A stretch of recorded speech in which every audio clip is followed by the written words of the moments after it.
காந்தார மன்னன் சுலபனின் மகன் சகுனி. மகள்தான் காந்தாரி. காந்தார நாட்டு இளவரசி அழகும் இளமையும் நற்பண்புகளும் மட்டுமல்லாமல் ஆயுதக்கலையிலும் பயிற்சி பெற்றவள் காந்தாரி. எல்லாவிதமான ஆயுதங்களையும் சுலபமாக கையாளும் திறன் கொண்டவள். அழகும் அறிவும் நிரம்பி இளமையின் பூரிப்பில் மலர்ந்திருந்த காந்தாரிக்கும் எல்லா பெண்களைப் போலவே திருமணத்தை பற்றியும் தன் மலானனை பற்றியும் கனவுகளும் கற்பனைகளும் மனது முழுக்க நிறைந்திருந்தது. சிவபெருமானிடம் தனக்கு 100 பிள்ளைகள் பிறக்க வேண்டும் என்ற வரத்தை பெற்றவள். அவளின் ஜாதக தோஷத்தின்படி அவளை மணக்கும் முதல் கணவன் இறந்து விடுவான் என்ற விதி இருந்தது. இது தெரிந்தால் எந்த மன்னனும் தன் மகளை மனம் புரிய துணிய மாட்டானே என்ற கவலை காந்தார மன்னனை பெரிதும் வாட்டியது. அதே சமயத்தில் பீஷ்மர் தன் குலம் தலைக்க குருகுலத்தின் வாரிசுகளான திருதராஷ்டிரனுக்கும் பாண்டவுக்கும் பெண் தேடிக் கொண்டிருந்தார். திருதராஷ்டிரனுக்கு மணமுடிக்க காந்தாரியை பெண் கேட்டு வந்த பீஷ்மரின் தூதை காந்தார நாட்டு மன்னன் உடனே ஏற்கவில்லை.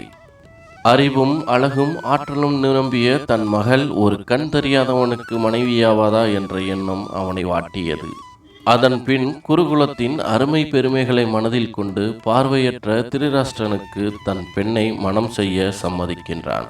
ஆனால் மகளுக்கு இருந்த தோஷம் அவனை கவலையடைய செய்தது. அதனால் ஒரு உபாயம் செய்கின்றான். தோஷம் நீங்குவதற்காக பரிகாரமாக ஒருவரும் அறியாமல் இரகசியமாக ஒரு ஆட்டுக்கிடாயை அவளுக்கு திருமணம் செய்த பின் அதை வெட்டி பலி கொடுத்து விடுகின்றனர். அதன்படி காந்தாரி தன் முதல் கணவனான ஆட்டுக்கிடாயை இழந்துவிட்ட விதவை. திருதராஷ்டிரன் இரண்டாவது கணவனாகி விடுவதால் அவன் ஆயுளுக்கும் பங்கமில்லை என்ற கணக்கும் சரியாகி விடுகிறது. திருதராஷ்டிரன் தான் தன் கணவன் என்று பெற்றோர்கள் நிச்சயம் செய்திருப்பதை அறிந்த காந்தாரி மறுவார்த்தை கூறாமல் சம்மதம் தெரிவித்தாள். கண் தெரியாதவனாய் இருந்தாலும் தன் கணவன் குருகுலத்தில் மூத்தவன் அரசகுமாரன் என்ற காரணங்களால் மனம் தேற்றிக் கொண்டாள். சகல சீர்வரிசைகளுடன் பரிசுகளுடனும் தன் தமக்கையை காந்தார நாட்டிலிருந்து பாரதத்திற்கு அழைத்துச் செல்கின்றான் சகுனி. அங்கு காந்தாரியையும் சகுனியையும் சகல மரியாதைகளோடு வரவேற்கப்பட்டனர். திருமண ஏற்பாடுகள் விமரிசையாக நடைபெறுகின்றது. தன் கணவன் பார்வையற்றவனாக இந்த உலகை காண முடியாதவனாக இருந்த காரணத்தினால் தானும் இனி இவ்வுலகை காண மாட்டேன் என்று தன் கண்களை கட்டிக்கொண்டாள் காந்தாரி. காந்தாரி திருமணத்திற்கு முன் தனக்கிருந்த தோஷத்தால் ஆட்டுக்கிடாயை மனம் செய்து கொண்டதும் அதன் பின் அதை பலி கொடுத்து முதல் கணவன் இறந்தான் எனும்படி தோஷ பரிகாரம் செய்ததும் பீஷ்மருக்கு தாமதமாக ஒற்றர்கள் மூலம் கிடைத்தது. தன் குலத்திற்கு ஒரு விதவை மருமகளாவதா இந்த விஷயம் மற்றவர்களுக்கு அறிந்தால் இகழ்ச்சிக்கு ஆளாக நேரிடுமே என்று எண்ணினார். இந்த விஷயத்தை மறைத்து திருமணம் செய்த சுபலம் மற்றும் அவனது நாட்டை நிர்மூலமாக்க பீஷ்மர் எண்ணினார். காந்தார நாட்டிற்கு படையெடுத்துச் சென்று எல்லோரையும் சிறைப்பிடித்தார். அப்போதும் பீஷ்மரை சமாதானப்படுத்திய சுபலன் மற்றும் அவரது உறவினர்கள் பீஷ்மருக்கு விஷம் வைத்துக் கொள்ள திட்டம் போட்டனர். இதையும் ஒற்றர்கள் மூலம் தெரிந்து கொண்ட பீஷ்மர் கோபத்தின் உச்சிக்கே சென்றார். ஒட்டுமொத்த சுபலன் கூட்டத்தையும் பாதாள அறைக்குள் சிறையில் வைத்தார். ஒட்டுமொத்த குடும்பத்தையும் நிர்மூலமாக்குவது பாவம் என ஆலோசகர்கள் சொன்னதால் ஒரு நாளைக்கு 2 பிடி உணவும் ஒரு சுரக்காய் குடுவை அளவு நீர் மட்டுமே அவர்களுக்கு வழங்க உத்தரவிட்டார். தன் உடன் பிறந்தவர்களையும் உற்றாரையும் நோக்கிய சகுனி இந்த உணவை வைத்துக்கொண்டு ஒரே ஒருவர்தான் உயிர் வாழ முடியும்.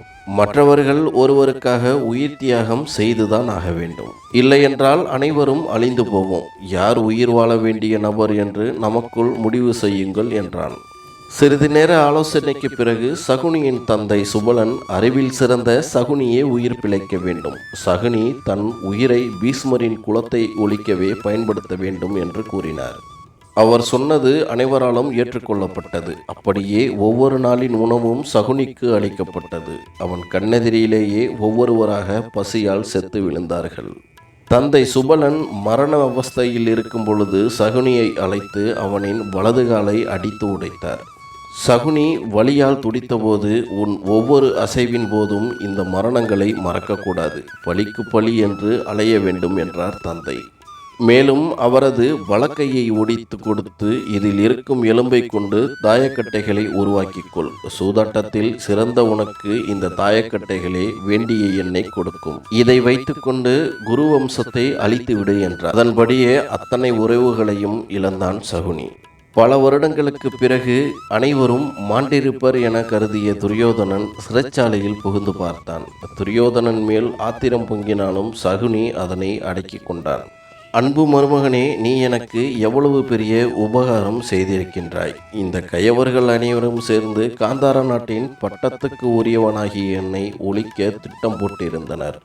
நீ அதனை உணர்ந்து சிறையிட்டு இந்த கொடியவர்களை ஒழித்து காந்தார நாட்டை முழுவதும் எனக்கு உரிமையாக்கிவிட்டாய். இதற்கு உனக்கு எப்படி கைமாறு செய்வது என்று தேன்ஒழுக பேசினான்.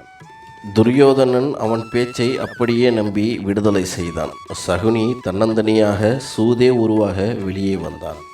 மனமெங்கும் கோபமும் பழிவாங்கும் உணர்வும் மேலோங்கியது. குருகுலத்தை பூண்டோடு ஒழிப்பேன் என்று சபதம் செய்தான்.